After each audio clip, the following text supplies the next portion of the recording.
আসসালামু আলাইকুম এভরিওয়ান, সবাই কেমন আছেন? আল্লাহর রহমতে আমি অনেক ভালো আছি। আমার ক্যামেরার সামনে যাকে দেখতে পাচ্ছেন, ও হচ্ছে আমার বান্ধবী।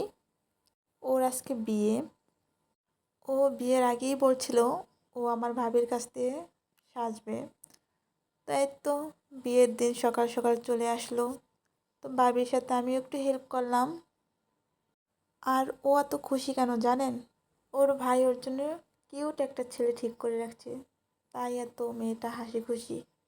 ওর ভাই ওকে জিজ্ঞেস করলো, বোন তোর কেমন ছেলে পছন্দ? ও বলল, ছেলেটা ভালো হইলেই আর একটু স্টাইলিশ হইলেই হইব। এই তো আর ভাই ওকে এনে দিল রাজপুত্র। এরকমের ভাগ্য কয়জনের এবার হয়, তাই না? আর ও দেখতে তো অনেক সুন্দর, মাসাল্লাহ। তাই ছেলেপক্ষ দেখতে এসে অত পছন্দ হয়ে গেছে ওকে। বিয়ের ডেট ফাইনাল করে এই তো আজকে ওর বিয়ে। আর আমার ভাবি ওকে সুন্দর করে সাজিয়ে দিছে, একবার রানীর মতো। ও যেমনটা চেয়েছিল সেরকমের ভাবে খুব সুন্দর করে সাজিয়েছে। বিয়ের দিনটা শুধু সাজের নয়, এটা এক জীবনের নতুন অধ্যায়ের শুরু। আজকের দিনটা এক মেয়ের স্বপ্ন পূরণের দিন, বাবার আঙুল ছেড়ে স্বামীর হাত ধরার দিন। চোখের কোণে লুকানো অশ্রু যেমন বিদায়ের কষ্ট কথা বলে, তেমনি ঠোঁটের হাসি বলে নতুন জীবনের আনন্দের গল্প। সাজ, গান, হাসি আর সবার দোয়ার মাঝে আজকের এই মুহূর্তটা হয়ে থাকে স্মৃতির সবচেয়ে রঙিন অধ্যায়। আল্লাহর রহমতে দুজনের জীবন হোক ভালোবাসায় পূর্ণ, হোক সুখে ভরা প্রতিটি দিন।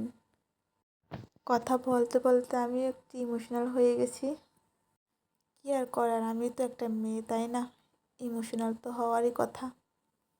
প্রতিটা মেয়েরই এরকমের অধ্যায় আসে। যদিও ও অনেক শক্ত মানুষ, তারপরেও যখন ওর বর আসে তখন মেয়ে খুব কাঁপাকাঁপি করা শুরু করছে। আর আমারে বলতেছে, আমার পাশে এসে বসো, থাকো, আমাকে একা রাখো না। ওর জামাইটা অনেক লাকি, এরকমের একটা বউ পাইছে। মেয়েটা অনেক ভালো আর অনেক হাসি খুশি থাকে।